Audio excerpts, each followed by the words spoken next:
Hello again.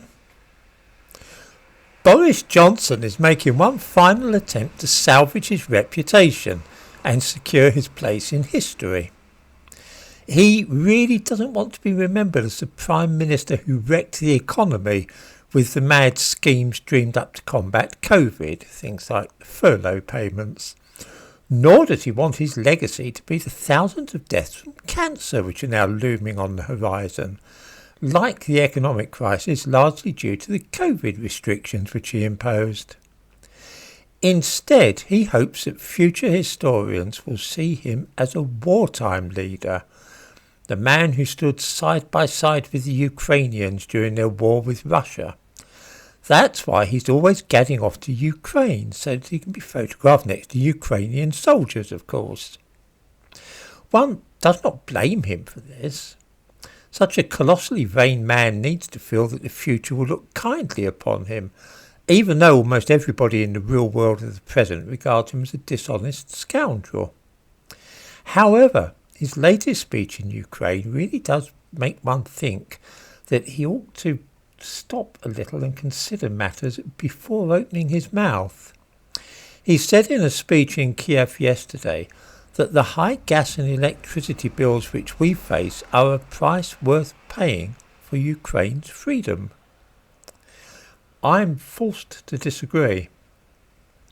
For reasons at which we can only guess, NATO has been goading Russia since the fall of the Berlin Wall by signing up as many former Warsaw Pact countries in Eastern Europe as they could possibly find to join an alliance opposed to Russia. Then they started encouraging countries which were, until the 1990s, actually provinces of the Soviet Union to sign up and join what is basically an anti-Russian military alliance. So it was that they drew Estonia, Latvia and Lithuania into NATO. Then they took a step too far and tried to get Ukraine to join NATO. Ukraine, the country which once lay at the very heart of the Soviet Union. Finally, having pushed Russia just that little bit too far, NATO ended up provoking a war. It's not a war that I want any part of, and nor, I think, do most people in this country. I know that churches and town halls are all flying Ukrainian flags, but this is really one of those causes that the middle classes have embraced. Now we are told that we must pay for the war. Because we and other European countries are arming and training Ukrainian forces, the Russians have cut off gas and oil to Europe. We depend upon those European countries for our energy supplies a lot of the time, and so now we are going to pay through the nose for them. Boris Johnson has spelled the matter out in the plainest possible way. Our grotesquely inflated gas and electricity bills are the price that we are to pay for supporting NATO's interference in Ukraine.